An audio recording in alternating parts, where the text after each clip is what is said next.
Bismillahirrahmanirrahim. Assalamualaikum warahmatullahi wabarakatuh. Alhamdulillah nahmaduhu wa nasta'inuhu wa nastaghfiruh wa na'udzu billahi min syururi anfusina wa min sayyiati a'malina. May yahdihillahu fala mudhillalah wa may yudlilhu fala hadiyalah. Asyhadu an la ilaha illallah wahdahu la syarikalah wa asyhadu anna Muhammadan abduhu wa rasuluh. Rabbi shrah li sadri wa yassir li amri wahlul 'uqdatam min lisani yafqahu qawli, amma ba'd. Alhamdulillah, malam ni kita sambung lagi surah An-Najmi ayat yang ke-43, muka surat 527. InsyaAllah kita baca, semoga Allah memberi kefahaman kepada kita tentang maksud sebenar ayat-ayat Allah Subhanahu wa taala, insya-Allah.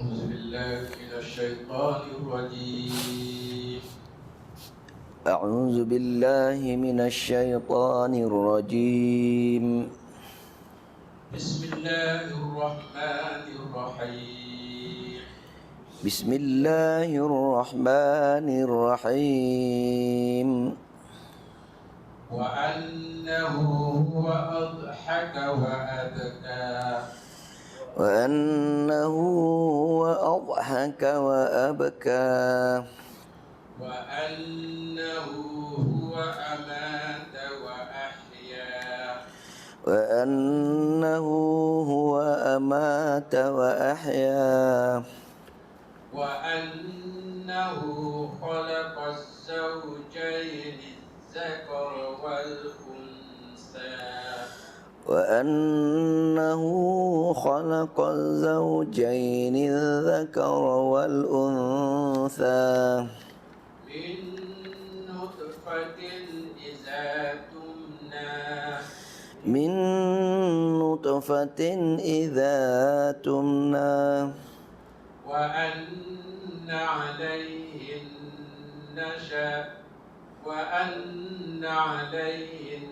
النشأة الأخرى وأن عليه النشأة الأخرى وأنه هو أغنى وأقنى وأنه هو أغنى وأقنى.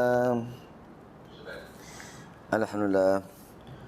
Surah An-Najmi, kalau kita masih ingat lagi sebelum ini, iaitu satu surah yang membicarakan bab tauhid dalam meminta bantuan dan pertolongan. Tauhid dalam meminta bantuan dan pertolongan, iaitu supaya memastikan semua hamba Allah ataupun pembaca-pembaca Al-Quran tidak samar lagi dalam segi meminta bantuan dan pertolongan, iaitu samar mengenai kesyirikan kepada Allah Subhanahu wa taala. Jadi dalam kes ini Allah telah ceritakan bab-bab ataupun kesamaran-kesamaran manusia mengenai permintaan bantuan dan pertolongan mereka. Ramai yang samar, iaitu memohon dengan selain daripada Allah Subhanahu wa taala. Maka Allah dah hurai dah baru ni bab yang kita telah belajar. Di samping dakwa dia untuk tauhid dalam minta bantuan dan pertolongan juga, ia juga menceritakan tentang tauhid dalam memohon syafaat. Maka kesamaran masyarakat ialah sering melakukan kesyirikan dalam memohon syafaat, iaitu memohon syafaat kepada selain daripada Allah Subhanahu wa taala. Itu mengenai tauhid. Dalam masa yang sama juga, dalam permulaan surah An-Najmi, Allah cerita juga tentang rasul, yakni risalah. Allah ceritakan tentang kebenaran rasulnya, amalan-amalan rasulnya, yakni rasulnya memang menyampaikan Al-Quran yang benar menerusi malaikat Jibril. Allah ceritakan bab-bab kebenaran Jibril, kekuatan Jibril untuk memastikan kebenaran kitab Al-Quran. Dan perkara-perkara lain yang intipati dalam surah Al-Najmi ialah yang kita nak baca malam ini, iaitu tentang kudrat Allah. Kudrat Allah mengenai adanya hari akhirat. Mengenai adanya hari akhirat. Sabit 3 perkara surah An-Najmi: risalah, tauhid dan juga akhirat. Di mana kita dah tengok minggu lepas dari segi apabila matinya anak Adam, maka amalan-amalan yang dia bawa kita dah bahas dah. Apa dia amalan-amalan yang sampai kepada anak Adam yang dah meninggal. Kita dah bincang pandangan-pandangan mazhab pada minggu lepas. Jadi malam ini nak sabitkan, bila dah tahu dah apa dia amalan-amalan yang sabit sampai kepada si mati pada hari akhirat nanti, maka nak ceritanya pada malam ini hari akhirat pasti berlaku. Maka bila pergi kepada hari akhirat, Allah akan balas di atas amalan, berdasarkan amalan-amalan yang kita lakukan masa atas dunia. Bila kita pergi kepada hari akhirat saja, di sana hanya semata-mata menerima hukuman.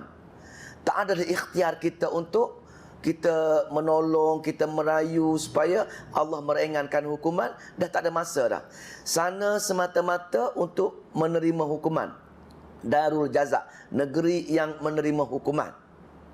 Sebab itu kita bernasib baik kita belum dimatikan lagi. Ikhtiar kita masih ada atas dunia. Atas dunia dipanggil Darul Ibtila, negeri yang diuji. Bila negeri yang diuji, kita ada ikhtiar. Kita berpeluang untuk menyelamatkan kita daripada hukuman yang Allah telah tetapkan kepada mereka yang degil. Maka sabit dengan bila kita ada ikhtiar, maka bila kita berikhtiar mempelajari ayat-ayat Allah, maka kita kenal Allah, kita pun taat dengan Allah. Bila kita taat dengan Allah, maka kita ikut suruhan dia, kita tinggal segala larangan dia. Maka bila kita pergi ke hari akhirat, kita hanya menerima hukuman saja di atas amalan-amalan kita tadi. Maka ayat yang kita baca sekejap tadi, iaitu ayat yang sebelum ayat 43 tadi, ayat 42, saya ulang balik wa anna ila rabbikal muntaha, dan bahawa kepada Tuhanmu kesudahan segala sesuatu. Pusing ke mana pun, nak ke tak nak ke, Allah kata wa anna ila rabbika, dan bahawa kepada Tuhanmu saja al-muntaha, kesudahan segala sesuatu. Pergi Allah tarik nyawa kita, pergi dengan dia, maka dia akan tanya kita apa amalan-amalan kita masa atas dunia dahulu. Adakah amalan kita menepati sebagaimana kata-kata dia dalam kitab dia. Jadi bila disabit dengan adanya hari akhirat yang kita ada pilihan untuk pergi menemui dia, di sini nak cerita di sininya, di sana dah tak ada ikhtiar. Nak ikhtiar atas dunia. Jadi masa atas dunia ini, tuan-tuan puan-puan yang dimuliakan Allah, masa atas dunia ini kita berikhtiar, dan kadang-kadang ikhtiar kita menepati tujuan kita. Dalam ikhtiar kita untuk segala sesuatu, kadang-kadang capai dan kadang-kadang tak tercapai. Itu maksud ikhtiar. Di sini maksud adanya unsur takdir. Adanya takdir. Memang kita ikhtiar, kita beramal, kita menunaikan solat, kita menunaikan fardu haji, mengeluarkan zakat, buat baik, buat segala-gala kebaikan. Kita buat kebaikan segala-gala, itu ikhtiar kita. Ikhtiar kita seperti mana yang Allah gariskan dalam kitab dia, dan juga Allah gariskan dalam hadis, dalam sabda nabinya. Ikhtiar nak buat baik. Kadang-kadang ikhtiar kita tak tercapai. Kenapa? Pasal di situ ada unsur takdir. Dan takdir merupakan salah satu rukun iman kita. Kita tak boleh tak percaya dengan takdir. Kita berikhtiar nak capai objektif kita, nak capai A. Kita berikhtiar, contoh kita berikhtiar nakkan sesuatu, katakan ikhtiar kita, suami isteri berikhtiar supaya dia berbahagia sepanjang hayat hingga mati, baru habis dia punya tu. Jujur, ikhlas sama-sama. Kadang-kadang pakai baju pun sama color, makan nasi pun sepinggan suami isteri. Pasal apa? Pasal dia berikhtiar untuk pergi sebagaimana perancangan dia tadi. Dalam masa yang sama, tuan-tuan puan-puan yang mulia, ada takdir Allah Subhanahu Wa Taala, dan tak boleh elak takdir tersebut. Maka nak cerita di sininya, ikhtiar kita adalah terletak di bawah takdir tadi. Ikhtiar kita terletak di bawah takdir tadi. Rancanglah macam mana pun takdir Allah kita kena beriman dengan takdir Allah Subhanahu Wa Taala. Atas faktor itulah maka ada persoalan kalau macam tu macam tak adil lah kalau macam tu kita berikhtiar, kita buat sesuatu tapi tiba-tiba tak tercapai, macam seolah tak adil takdir. Maka sebenarnya ikhtiar merupakan tuntutan untuk mencapai sesuatu tujuan. Dalam masa yang sama, kalau tak dapat hasil ikhtiar kita nak capai A tadi, katakan kita capai B, maka takdir macam itu. Bila B tak ada takdir, maka kita kena terima. Pasal dia takdir. Maka beriman kepada takdir tadi pun merupakan ikhtiar juga untuk jawab persoalan. Maka kita menerima takdir yang terima kita itu merupakan salah satu ikhtiar. Sebab itu dalam kehidupan seharian kita ada nikmat, kita ada kebahagiaan. Pasal kita nak capai bahagia, nak itu, nak ini, berdasarkan ikhtiar-ikhtiar kita yang Allah arahkan. Setiap hambanya mesti berikhtiar. Jangan nak mengharapkan rezeki, walaupun Allah keluarkan rezeki, Allah buat urus tabir, tapi kita kena berikhtiar. Tapi tak tercapai ikhtiar tersebut. Pasal apa? Pasal dalam masa yang sama juga, dia ada takdir tadi, dia ada musibah. Kehidupan seharian kita dunia, yang pertama ada bahagia, ada kegembiraan, ada nikmat-nikmat, dan dalam masa yang sama ada musibah ataupun yang benda-benda yang kita tak nak. Jadi bila kita nak nikmat tadi tak tercapai nikmat, Allah bagi musibah, maka itu merupakan takdir. Maka kita kena terima takdir tadi sebagai salah satu ikhtiar. Atas faktor itulah bila kita terima tak dapat nikmat, dapat musibah, maka golongan yang beruntung, golongan yang cerdik, golongan yang mempelajari ayat Allah, yang mengenali Allah, maka dia bersabar dengan musibah yang menimpa dia. Sebab tu bila kita diterima musibah, kita nak sesuatu, nak yang bagus, nak yang cantik, nak bahagia, tiba-tiba dapat derita. Bila dapat derita, kita kena ucap alhamdulillah ala kulli hal. Kita ucap macam tu, ucap alhamdulillah juga atas musibah yang menimpa kita. Sebab orang mukmin ini, tuan-tuan puan-puan yang dimuliakan, bila masuk unsur takdir, maka sepatutnya orang mukmin untung sepanjang masa. Dalam hadis itu, untung hebatnya ataupun ajaib orang mukmin tulen, dapat nikmat dia bersyukur, dapat pahala untuknya. Dia derita, dia musibah, tapi dia boleh bersabar, maka dapat kebaikan baginya. Maka dua-dua, dapat nikmat pun dapat syurga, dapat pahala pergi kebajikan, dapat musibah pun kalau dia bersyukur, dapat pahala juga. Itulah takdir. Maka kita kena betul-betul beriman dengan takdir. Beriman dengan takdir. Kalau kita tak beriman dengan takdir, kita telah tak percaya dengan salah satu rukun iman. Maka jangan kita menimbulkan rasa was-was dalam hati kita kalau macam itu, macam tak adil saja, tak boleh. Pasal takdir itu merupakan salah satu daripada ikhtiar. Kalau macam tu, kenapa hikmah? Di antara hikmah ada takdir. Yang pertama, hikmah ada takdir bila kita mempelajari ayat-ayat Allah. Hikmah yang pertama bila kita ada takdir untuk kita ialah timbul rasa takut kepada Allah Subhanahu Wa Taala. Pasal Allah jadikan kita atas dunia ini untuk diuji je. Bukan dunia ini untuk dapat benda yang penting sangat. Allah buat kita atas dunia ini untuk mengalami ujian je. Allah buat langit, Allah buat bumi, Allah buat di antara langit dan bumi, segala Allah buat untuk manusia. Untuk apa? Untuk uji manusia. Adakah manusia bila aku uji dia, aku uji dengan nikmat, dia bersyukur, dia taat dengan aku. Aku uji dia dengan musibah, dia sabar, maka dia berdoa dengan aku, dia minta dengan aku, maka aku akan lepas dia berjaya dalam ujian, maka aku akan bagi syurga dengan dia. Itulah kehidupan kita sebenarnya. Maka tujuan Allah buat benda macam ini untuk apa? Hikmah dia pertama, supaya kita takut dengan Allah Subhanahu Wa Taala. Itu tujuan adanya takdir. Kita tak tahu takdir apa jadi dengan kita, maka supaya kita takut, wujud perasaan takut dengan Allah Subhanahu Wa Taala. Jadi bila kita baca Al-Quran, Allah mengenalkan sifat dia, Allah berkata takdir sekian-sekian, maka bila ada takdir, kita tahu apa nak berlaku masa depan kita, maka akan timbul rasa takut. Bila kita ada takut dengan Allah Subhanahu Wa Taala, maka kita pun bergantung harap dengan dia.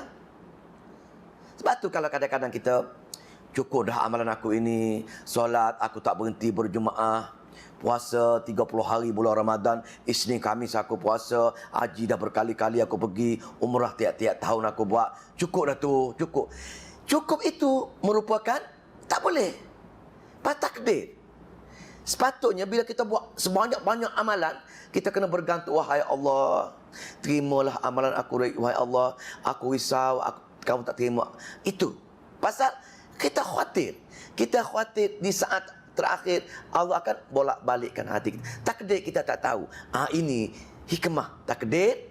Kita setiap masa kita takut dengan Allah Subhanahu Wa Taala, bila kita kenal sifat-sifat Allah, maka kita pun bergantung harap dengan dia. Setiap bangun tengah malam berdoa dengan, wahai Allah, aku takut, aku tahu wahai Allah, hebat macam mana amalan-amalan aku pun tak layak masuk syurga-Mu ya wahai Allah. Aku layak masuk syurga-Mu dengan rahmat-Mu saja ya Allah. Kan declare. Nak ceritanya, hebat bagaimana amalan kita tak cukup untuk kita untuk masuk syurga Allah kalau kita tak takut dengan dia. Tak timbul kita kata kita tak berdosa, tak timbul. Pasal berdosa ke tak berdosa ke, hak Allah, takdir. Pertama, takut dengan Allah. Yang kedua, hikmah yang kedua ialah apa benda? Hikmah yang kedua ialah jangan kita berputus asa. Allah uatkan takdir merupakan salah satu rukun iman. Kalau kita was-was dengan dia, kita kufur pada Allah Subhanahu Wa Taala, tak lengkap iman kita. Yang kedua hikmah dia ialah supaya kita jangan berputus asa. Kita menderita sepanjang tahun. Lahir-lahir saja, duit tak ada, anak yatim piatu, susah, orang benci kita. Tetapi kita kena ingat bahawasanya di dunia ini hanya ujian. Lagi kita miskin, lagi kita teruk, lagi kita dihina, lagi banyak kita bersabar, lagi banyak kita bermunajat kepada Allah Subhanahu Wa Taala. Itu yang Allah nak. Allah nak kita hidup di dunia ini takut dengan dia, bergantung harap dengan dia, jangan berputus asa dengan rahmat dia. Pasal kita kena tanam dalam jiwa kita, di dunia ini tak ada apa di sisi Allah Subhanahu Wa Taala. Bahagia macam mana, derita macam mana pun tak ada apa yang mustahak. Kalau orang sabar, dia menderita, dia sabar, syurga tak ternilai. Dia kaya, Allah bagi nikmat dengan dia, dia bersyukur, taat dengan Allah juga, Allah bagi melimpah-limpah syurga yang jauh dengan keadaan di dunia ini. Kedua, yang ketiga, hikmah takdir. Pasal kadang-kadang kita tak sedar takdir. Sebab tu kita cepat berputus asa, terima sikit, jatuh berniaga sikit, habis dah. Itu sifat iblis tadi. Kita jangan berputus asa pasal apa? Tak tahu. Mungkin hari ni kita susah, esok kita kaya. Kemungkinan semua. Itu hak Allah Subhanahu Wa Taala. Atas faktor itulah kita kena selalu sangat berdoa dengan Allah Subhanahu Wa Taala. Yang ketiga, hikmah yang ketiga ialah kita ini makhluk. Kita kena sedar. Kita ini tak ada apa pun. Tapi Allah buat kita saja. Dalam surah Al-Ihsan dah. Wahai manusia, kamu dulu orang tak kenal pun. Malaikat pun tak kenal kamu, jin pun tak kenal kamu. Tapi bila aku cipta baru aku orang kenal. Kita ini Allah cipta. Bila Allah cipta, kita ni sebenarnya tak ada apa-apa pun. Bila Allah cipta, baru ada sebagai hamba dia. Tapi tiba-tiba kita nak sombong dengan dia. Jadi kenapa kita tak boleh terima musibah? Kita tak boleh terima kesusahan. Pasal kita tak ada sepatutnya. Tapi Allah buat kita. Maka nak mengisaf kita ini sebagai makhluk. Maka Allah sebagai Allah, kita sebagai hamba, maka kita kena faham tugas apa dia, tugas sebagai hamba. Itu di antara hikmah takdir. Baru kita baca ayat lah. Ini ayat-ayat takdir. Saya buat mukadimah pasal takdir dan ikhtiar pasal nak kaitkan dengan ayat yang kita nak baca ini. Allah nak kenalkan segala sesuatu adalah daripada sifat-sifat Allah tadi. Allah yang uruskan tak habis semua. Kita ini tak ada apa. Kita sekadar berdoa, takut dengan dia, bergantung harap dengan dia saja untuk tujuan kehidupan kita di dunia. Dan last sekali kehidupan kita, kita akan pergi menemui dia. Ini yang tujuan kehidupan kita yang sebenarnya dah. Tak akan Allah jadikan jin dan manusia kecuali untuk beribadat, dengan itu saja tujuan kehidupan kita atas dunia ini. Tapi syaitan datang membisik kita, memberi rasa gembira sangat kita hidup di dunia ini. Bagi kita bacalah ayat, bagaimana ayat-ayat takdir yang kita nak baca ini. Yang 43. Wa annahu huwa adhaka wa abka. Wa annahu, dan bahawa dialah huwa Allah adhaka, yang menjadikan, yang menimbulkan sebab, adhaka, umat dia menjadi, hamba dia menjadi tertawa, suka. Yang kedua, dan wa abka, menangis dan sedih. Allah nak memperkenalkan diri dia, wahai hamba, wahai pembaca Al-Quran, kamu kena ingat, kamu atas dunia tak ada apa pun. Aku yang membuat sebab kamu ketawa dengan cara aku bagi nikmat kepada kamu, aku bagi keluarga dengan kamu, aku bagi segala keindahan, kecantikan kepada kamu. Aku semua urus. Nampak tak? Pertama. Yang kedua, wahai hamba, aku juga yang buatkan wa abka. Kamu, sebab kamu menangis kesedihan, kamu menderita, seksanya kamu hidup di dunia, orang tak suka dengan kamu, duit tak ada, keluarga berpecah belah. Aku buat juga. Bukan orang lain buat. Aku yang buat. Aku sengaja buat semacam ini. Pasal apa? Memang takdir aku yang tentukan. Tapi kamu kena berikhtiar. Bila kamu ada masalah kewangan, kamu kena berikhtiar, berniaga, berusaha sebagaimana. Pasal kamu tak tahu takdir bagaimana. Tapi aku yang buat semacam itu. Terutama, maka di sini Allah cerita, aku yang menyebabkan kamu ketawa. Ketawa, orang ketawa ini pasal dia suka dapat nikmat. Ketawa dan suka, gembira. Gembira, tak ada suara. Bila gembira sangat dia pun mengeluarkan suara dia ketawa. Lepas tu Allah deritakan kita. Tengah syok berniaga, berlaku Covid ini, jatuhlah empire perniagaan kita. Orang berniaga, kaunter berniaga perhotelan ke, berniaga kapal terbang ke, kesan daripada Covid jatuh. Contoh. Maka dia pun susah hati nak bayar pekerja, semua kesan dia. Maka ketika itu Allah kata, aku yang menyebabkan kamu susah hati, dan bila kamu susah hati, kamu menangis, kamu bersedih. Ketawa dan gembira, sedih dan menangis dan hibah, dua persoalan itu Allah kata, wahai hamba, aku juga yang buat perkara ini untuk kamu. Maka kena tahulah, bila kamu kena faham, kenal aku yang buat, kenapa kamu tak bergantung harap dengan aku. Bila aku bagi musibah ketawa dengan kamu, cepat-cepat kamu bersabar, kamu kena tahan. Pasal hidup dunia ini yang penting ialah untuk hari akhirat. Dunia ini hanya untuk ujian saja. Yang penting lagi ialah di hari akhirat, di mana kamu akan kekal selama-lamanya di sana nanti. Itu pertama, takdir yang pertama. Allah cerita nak sabit dengan hari akhirat nanti, dia buat atas dunia ini, maka bergantung haraplah dengan dia. Yang kedua, wa annahu huwa, dan bahawasanya dia amata wa ahya, dia yang mematikan dan dia yang menghidupkan juga. Nak mati kita pun dia buat, nak hidup kita buat, memang takdir macam itu. Tengah syok kita berniaga kaya, Allah matikan. Bila Allah matikan, maka menimbulkan kesusahan kepada empire perniagaan kita tadi. Allah mati, aku buatkan semua. Begitu juga Allah hidupkan. Ni berkaitan dengan kudrat Allah Subhanahu Wa Taala. Tadi kudrat Allah buat derita, buat gembira. Ini kudrat Allah hidupkan dan matikan hambanya mengikut kehendak dia Allah. Kamu hanya terima saja, wahai hamba.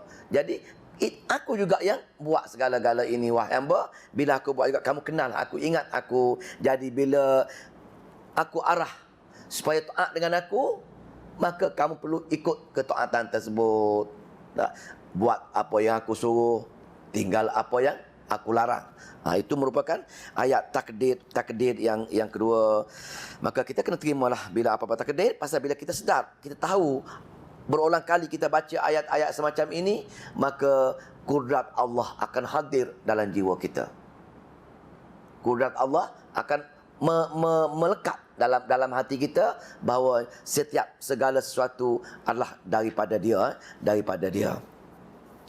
Di samping dia buat sifat-sifat macam tu, kudrat dia yang seterusnya ialah wa annahu khalaqaz zawjaini dzakara wal untha, dan sesungguhnya dialah yang menciptakan manusia ini berpasangan-pasangan, maka menimbulkan masing-masing manusia, binatang pun berpasangan-pasangan, pokok pun berpasangan-pasangan, tapi ada lelaki dan perempuan. Pokok pun ada jantan dan betina pokok, ada jantan dan ada betina pokok-pokok pun kalau orang ahli pokok lah. Maka nak cerita di sininya, untuk pokok sekalipun Allah juga yang uruskan jantan betina nanti, maka Allah cerita dia juga yang membuatkan segala-galanya. Maka bila kita baca ayat macam ini, kena hadir dalam kita dapat pasangan kita pun Allah buat, Allah uruskan, Allah semua urus takbirkan semua sekali pasangan-pasangan tersebut. Jadi bila Allah cerita, Allah setiap pasangan Allah akan buat juga, temukan pasangan juga, maka takdir lain Allah kata kudrat dia juga, aku buat kamu wahai manusia supaya dah tahu dah kudrat-kudrat aku semacam ini. Kamu kena ingat wahai manusia, aku yang buat kamu. Jangan kamu sombong dengan aku. Dengan apa? Min nutfatin, dari air mani. Aku buat kamu daripada air mani yang hina. Air mani ni kita yang rasa bersihnya, bila ditumpah dekat lain, itik ayam pun tak nak makan. Nah, air mani ni benda, cuma Imam Syafi'i saja mengatakan dia bukan najis. Tapi imam lain najis. Itulah air mani ni. Benda yang jijik. Dia macam hingus. Kalau terkena kat tangan kita nak pergi, orang tahu ni air mani ni, nak bersalam, member tak nak bersalam kita. Pergi basuh tangan dulu. Begitulah kotornya kita ni. Tapi kita sombong. Kamu wahai manusia hina sangat. Aku air mani je. Dah masuk kemaluan. Air mani lagi. Lepas air mani, hina kamu wahai manusia. 40 hari lepas air mani, bertukar pula menjadi apa dia? Seketul darah.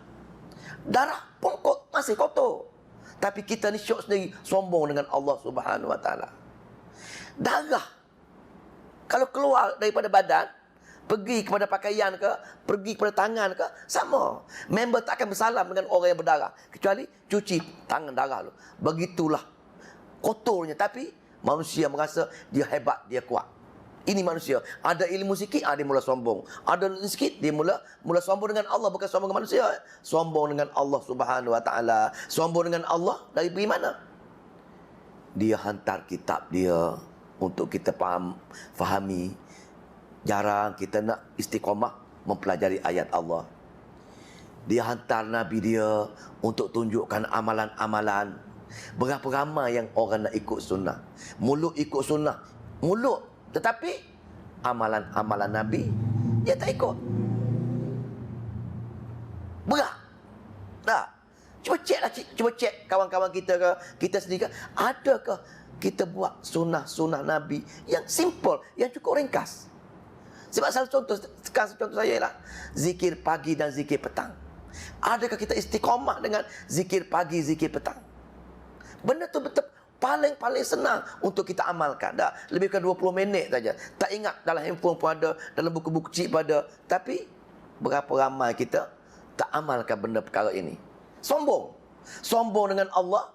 Sombong dengan Allah, tak nak ikut yang diajarkan pada Nabi dia. Itulah zahir yang Allah nak tunjukkan. Aku buat kamu daripada benda hina pun kamu nak sombong lagi wahai manusia. Tapi itulah sifat manusia. Manusia, kalau kita kata manusia cepat lupa diri. Bila dia lahir ke dunia, dia rasa dunia ana yang punya. Itu fi'il manusia. Fi'il manusia, dia tak sedar. Dia hadir ke dunia daripada Allah sengaja hina dia. Lebih teruk lagi, daripada tanah. Tanah tu dipijak lagi. Dah, tu Adam kita daripada tanah. Sumber yang Allah buat kita ini, semua sumber Allah nak hina kita supaya jangan sombong dengan dia, jangan zalim dengan dia, ikut arahan dia. Sedar dia yang kontrol segala-galanya. Tapi kita tak nampak dia. Yang kita nampak ialah asbab. Ibu bapa kita rasa ibu bapa kita baik dengan kita, maka kita pun ikut ibu bapa kita. Bos kita baik, kita kata kita bekerja dengan bos kita bagi gaji 20,000 sebulan, kita puja bos kita. Sedangkan Allah kata, aku yang buat segala-galanya itu, kamu tak ingat dengan aku. Aku suruh zikir pagi pun kamu tak nak, zikir petang pun tak nak, zikir malam pun tak nak, solat berjemaah di masjid pun jauh-jauh sekali, duduk dalam majlis ilmu dan bertadabbur ayat Al-Quran pun lagi jauh, nak belajar hadis pun lagi-lagi jauh. Itulah zalimnya manusia yang lupa diri dia. Allah ceritakan tentang kudrat Allah, lupa diri, tentang sombongnya manusia. Bila Allah cerita bab ayat-ayat macam ini, maka sombong dari segi beramal. Bila Allah uji sikit pun berputus asa untuk takdir tadi. Min nutfatin idza tumna, maka daripada mani ketika dia dipancarkan. Mana Allah ceritakan begitu detail sekali dalam ayat-ayat yang lain. Daripada tanah masuk untuk Adam, anak cucu dia, daripada air mani, lepas 40 hari dia menjadi darah, 40 hari dia menjadi seketul daging. Mana 40, cukup 120 hari baru Allah tiupkan roh. 4 bulan Allah masukkan roh. Sebab itu bila kita gugur, bila isi kita, bukan kita lah, kita mana gugur, kita gugur benda lain. Isi kita gugur lebih pada 4 bulan, dah bersifat dah. Disunatkan akikah, kena solat, sama pasal dia bersifat. Pasal apa? Allah dah masuk roh dah lebih pada 4 bulan. Dah bersifat dah ketika itu. Tapi kalau sebelum 4 bulan, maka sebelum 120 hari, maka dia belum masuk roh lagi. Nak cerita di sini ya, bila kita menjadi seketul daging tadi, maka ketika itu dah Allah buat sifat tulang, kulit semua sekali. Allah perintahkan malaikat meniupkan roh dalam setiap baby yang nak lahir. Nak cerita, itulah kudrat Allah Subhanahu wa taala. Min nutfatin idza tumna, dapat asalnya daripada air mani yang hina, tapi kamu merasa sombong lagi. Itu merupakan ayat-ayat takdir yang nak ceritakan tentang kudrat Allah Subhanahu wa taala. Wahai hambaku, wahai hamba, dah cerita dah semua sekali kudrat aku, takdir aku. Setiap masa sepatutnya kamu, kalau betul-betul kamu kenal aku, kamu bergantung harap dengan aku, kamu taat dengan aku, maka kamu tak ada masalah. Kamu tak ada masalah. Kenapa? Wa anna alaihin nash'atal ukhra, pasal dan bahawasanya atasnya an-nash'atal ukhra, maka hari akhirat pasti aku takdirkan, aku akan cipta balik bila kamu telah mati. Takdir seterusnya ialah adanya hari akhirat. Bila adanya Allah matikan kita, maka takdir sekali lagi hari akhirat pasti berlaku. Kita akan dihidupkan balik. Kita akan dihidupkan balik untuk apa? Untuk tadi, untuk persoalan tadi, untuk kita pergi menemui Allah, untuk mempersembahkan tujuan Allah jadi kita atas dunia. Kita ikut ke tak ikut, ikhtiar ke tak ada ikhtiar atas dunia. Kalau kita ada ikhtiar atas dunia, bila ikhtiar atas dunia, bila kita dapat nikmat, adakah kita bersyukur? Dan bila kita ikhtiar atas dunia tak dapat seperti mana keinginan kita, mesti terima kedukaan, adakah kita bersabar? Kalau kita mencapai dua perkara ini, maka kita akan dibangkitkan dalam suasana gembira. Takdirkan, kita akan ditakdirkan gembira takdir tadi. Maka kena takdir selepas mati, ada suatu lagi, kita akan dihidupkan kembali. Bila kita baca ayat ini berulang kali, kita kena yakin kita akan dihidupkan kembali. Dan perkara yang paling kita kena tanam dalam diri kita, perkara yang kita kena tanam bila kita bertadabbur Al-Quran ini, ialah Allah akan tanya kita, adakah nabi-nabi, adakah pewaris Nabi ajar ayat-ayat Allah kepada kita atas dunia dahulu. Kena tanam konsep ini supaya kita rajin belajar bertadabbur ayat-ayat Allah. Allah akan tanya. Berulang kali Allah akan tanya. Di saat nak dihumbankan ke neraka, kenapa? Kerana kita tak boleh melepas takdir tadi. Bila kita dapat nikmat tak bersyukur, dan musibah kita tak bersabar, kita berputus asa, maka kita dihukum. Dihukum, Allah akan tanya. Allah berkata mereka, alam ya'tikum rusulun minkum yatluna alaikum ayati rabbikum. Wahai Polan, yang kamu dihukum neraka Jahannam ni, atas dunia dahulu, tak ada ke orang baca ayat-ayat aku pada kamu? Tengok. Itu soalan. Dah tahu dah. Maka kita kena tanam. Dah tahu dah. Allah akan tanya bab ayat Al-Quran. Kena betul-betul cuba berusaha memahami ayat-ayat Allah Subhanahu Wa Taala sebelum kita pergi menemui dia. Kena berulang kali. Berulang kali. Jangan jemu-jemu, istiqamah. Masuk penjara. Masuk neraka Jahannam. Penjara akhirat dah. Tuan tahu tak? Neraka Jahannam dalam ayat Al-Quran. Dalam ayat Al-Quran, banyak sekali diceritakan. Yang paling basic. Hukuman yang paling basic ialah masuk saja, dia baling. Dia baling. Dia tendang. Bila dia seret, dia belenggu, kita belenggu tangan, belenggu tangan, ikat leher dengan rantai, diseret. Seret. Nak masuk neraka, tanya ayat tadi, dia baling. Dia baling, nak masuk bawah neraka Jahannam 70 tahun, 70,000 tahun. Tengok itu. Lama sangat. Tengok berapa, kita cek balik. Maknanya berpusing-pusing, tekan seksa tu. Dah sampai ke dasar. Bila sampai ke dasar, hukuman yang pertama, dicelur dengan air panas dulu. Air panas neraka Jahannam. Air ni panas kan. Air menggelegak. Suhu sana 70,000 kali dengan matahari. 70 kali matahari. Panas api neraka Jahannam 70 kali pada panas matahari. Panas matahari pun terbakar. Nak masuk dekat hampir sekian-sekian dia, terbakar. Neraka Jahannam 70 kali panas. Menggelegak. Air menggelegak tu dicelur kita. Dicelup masuk kita. Hingga daging kita empuk. Buat keluar, bakar pula. Bakar lagi. Dah. Lepas bakar, celuk lagi. Selama-lama dibakar untuk mereka yang tidak beramal dengan ayat-ayat Allah. Tak belajar ayat-ayat Allah. Ayat Al-Quran berulang kali. Dan letih sangat, seksa sangat. Maka penghuni neraka tanya, wahai malaikat, tolonglah kami. Kami seksa sangat ni. Tak ada masa rehat langsung. Celur bakar. Tolonglah sikit berdoa dengan Allah Subhanahu Wa Taala. Kalau boleh ringan kasih barang sehari atau sejam kami daripada hukuman. Menangis, menjerit, tak pakai. Meraung, tak pakai. Tapi last sekali, tak boleh apa dah. Minta ke malaikat. Ada riwayat mengatakan 1000 tahun baru malaikat respon.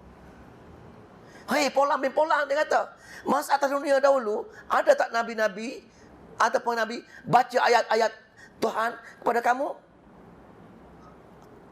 Ada. Kalau ada, minta sendirilah.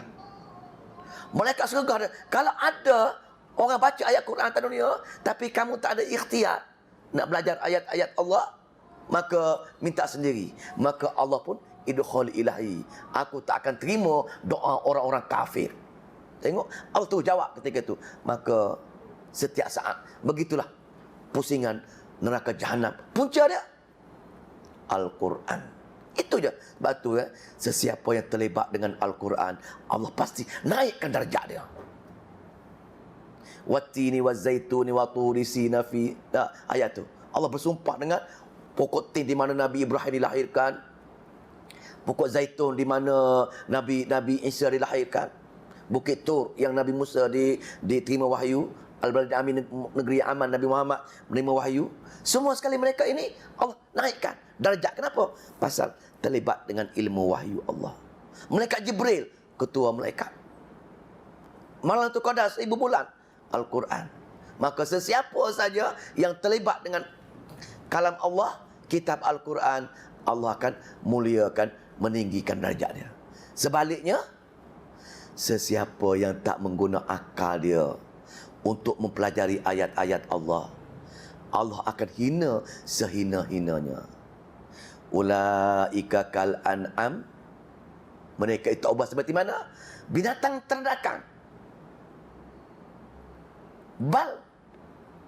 Bahkan adol, balhum adol, lagi teruk lagi pada binatang ternakan. Bagai seperti mana babi dan anjing. Mereka yang tak menggunakan akal dia untuk belajar, memahami dan beramal dan mengikuti ayat-ayat Allah Subhanahu Wa Taala. Ada dalam surah Al-Jumu'ah, surah Al-Jumu'ah, ada juga Allah ceritakan. Allah bagi apa? Allah tegur ulama-ulama Yahudi. Pasal tuan-tuan puan-puan yang dimuliakan Allah, golongan ahli neraka yang paling bawah siapa dia?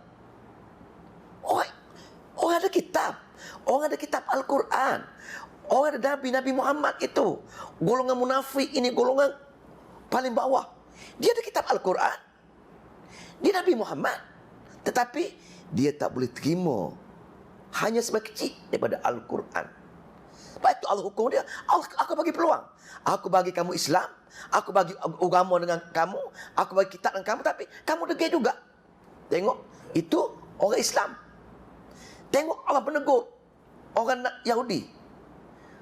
Orang Yahudi, tuan-tuan boleh tengok surah Al-Jumu'ah. Al-Jumu'ah bagaimana Allah umpamakan seperti mana kaldai. Orang yang diberi amanah untuk kita adalah kaldai. Sebenarnya kaldai kenapa? Kaldai yang membawa timbunan kitab-kitab. Bawa kaldai kitab, tapi dia tak faham apa. Itulah ulama. Kita pun hari-hari baca Quran, berepuk nak hantar anak pergi tahfiz, berepuk hantar anak nak pergi belajar taranum, berepuk. Dah khatam Quran, makan pulut kuning, dapat kain pelekat, dapat duit RM100. Bila boleh khatam Quran sekali khatam bulan Ramadan, berepuk nak tu, nak duit RM100, nak dapat kain pelekat, berepuk. Tapi untuk bertadabbur tak ada. Tak ubah seperti mana? Kaldai untuk ulama. Ulama ni untuk ulama Yahudi Allah laknat. Mereka yang ada kitab tak faham kitab, tak beramal dengan kitab, tak ubah seperti mana? Kaldai yang membawa kitab-kitab. Dengan kaldai pun kita diumpamakan, dengan babi dan anjing pun kita diumpamakan orang yang tak menggunakan akal dia untuk belajar memahami ayat-ayat Allah Subhanahu Wa Taala. Kita kena tahu, kita dah Allah bagi peluang sebagai Islam. Kita dilahirkan Islam. Kita dilahirkan sebagai ada kitab Al-Quran. Kita dilahirkan ada Nabi. Nak kata nak kita letak neraka Jahannam yang paling bawah sekali? Jawab. Bukan orang Buddha, bukan orang Hindu, orang Islam. Kalau kita tak hati-hati dengan Al-Quran, kita rasa ragu. Walaupun satu ayat Al-Quran, kita khawatir kita akan ditendang neraka Jahannam yang paling bawah sekali. Dahsyat. Semoga Allah jauhi kita menjadi seperti mana orang Yahudi, ulama Yahudi yang Allah tegur, dan juga orang munafik yang Allah ancam nak letak dalam neraka Jahannam sekali. Maka sebagai jalan selamat, bila Allah dah bagi hidayah dengan kita, kita dapat hidayah. Inabah dah ada, hidayah dah ada, cuma kita kurang istiqamah. Dikhawatiri kita kurang istiqamah. Bila kita kurang istiqamah, maka dikhawatiri kita menjadi sebagaimana kaldai tadi. Kita tak sempat nak mati, tak sempat mendengar semua kata-kata Allah dalam kitab Al-Quran dia. Tak sempat dengar. Pasal apa? Pasal kita tak ada ikhtiar. Ikhtiar kita pergi kepada benda-benda selain daripada kitab Al-Quran. Ikhtiar kita pergi kepada kitab-kitab yang lain selain daripada kitab Al-Quran dan Al-Hadis yang tabak, yang sahih. Ini persoalan kita. Maka kita tak ambil peluang. Bila kita tak ambil peluang, sebiji kita akan menjadi orang munafik. Allah bagi peluang dia. Dia duduk sekali dengan Nabi, semayang sekali dengan Nabi, belajar ilmu dari Nabi, duduk satu depan solat, tetapi neraka yang bawah sekali. Nak kita nak macam tu? Itu jawab mana patut Allah kirimkan Al-Quran supaya kita istiqamah. Bila kita istiqamah Al-Quran, kita akan kenal Allah. Tujuan Allah suruh kita bertadabbur Al-Quran, yang pertama ialah Allah nak memperkenalkan dia kepada kita. Itu je. Bila kita kenal dia, Allah ada kudrat. Dia ingat zat Allah. Bila dia ada kudrat, bila dia ada kudrat dia tu, dia suruh kita berikhtiar. Ikhtiar, faham, ikut, taat dengan dia, berdasarkan kitab dia. Bila kita ada ikhtiar tadi, maka ada di sini ada takdir. Ada takdir. Bila ada takdir, bila kita tak dapat tercapai ikhtiar kita tadi untuk objektif kita, Allah bagi takdir, susah. Kita tak sabar ketika itu, maka kita fail. Bila kita fail, kenapa? Kita tak kenal Allah. Allah tadi, kesimpulan surah tadi, aku bagi kudrat aku sekian-sekian.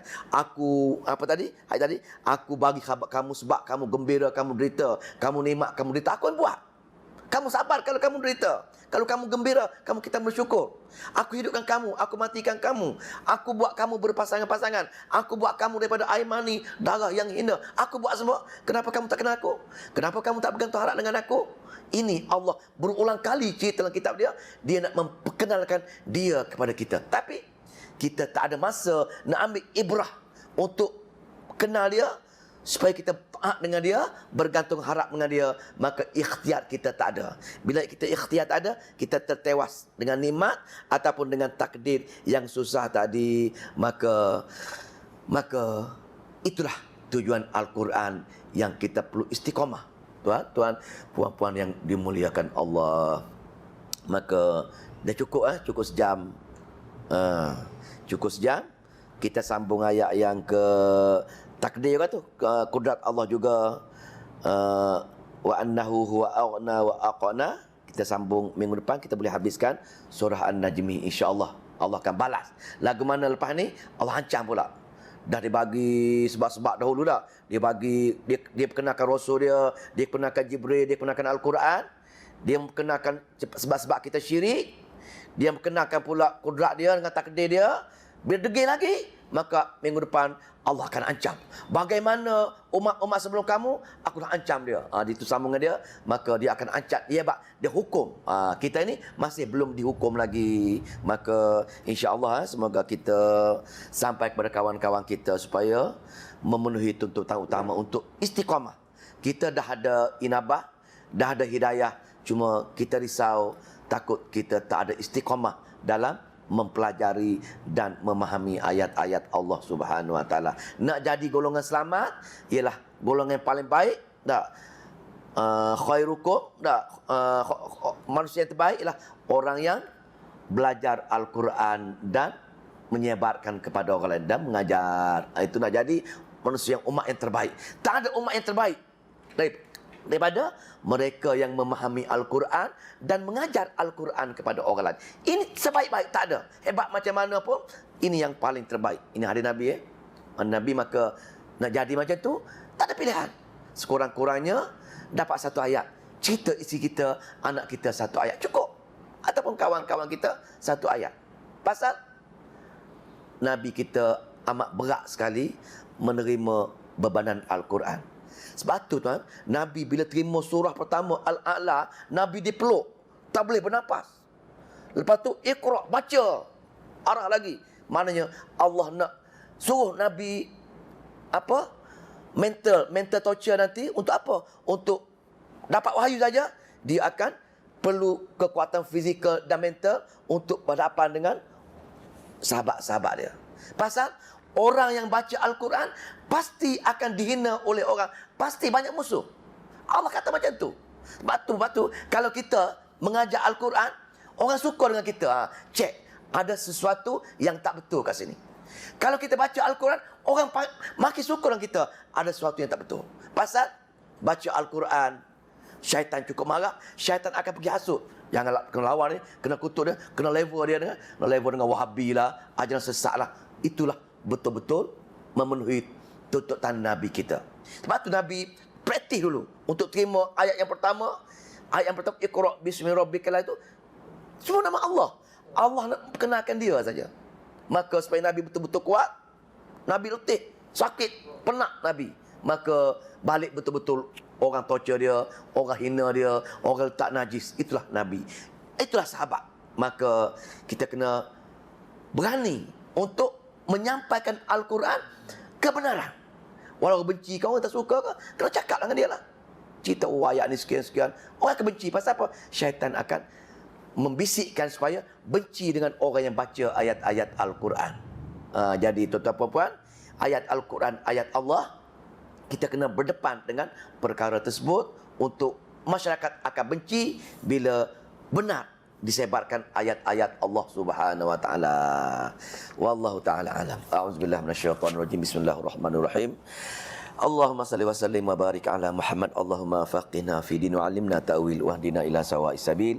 Allahumma fiqna lima tuhibbu wa tarda waj'al akhiratana khairan minal ula.